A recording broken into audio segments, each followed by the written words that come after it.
This is a pretty cool curtain rail that I got on Amazon. So we have a center support there, and then you have the sides that the rail wraps around to against the wall. The rail is adjustable in length, so you can, change it for a larger or smaller window. Obviously, if you're measuring, make sure that the small side will still work.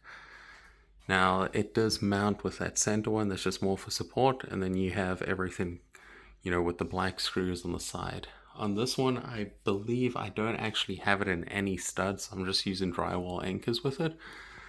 And what I do like is because it wraps around, you can slide your curtain that it comes flush with the wall. It's like on that side, I can go there. Then this side, if I slide that I'm flush with the wall, what that does is for blackout curtains, which these are, it doesn't give you a gap. So you can get a lot closer to your wall to block out more of that light. Overall, this rail is pretty cool. I've had it for about 6 months, no complaints. I like the look and the functionality works very well.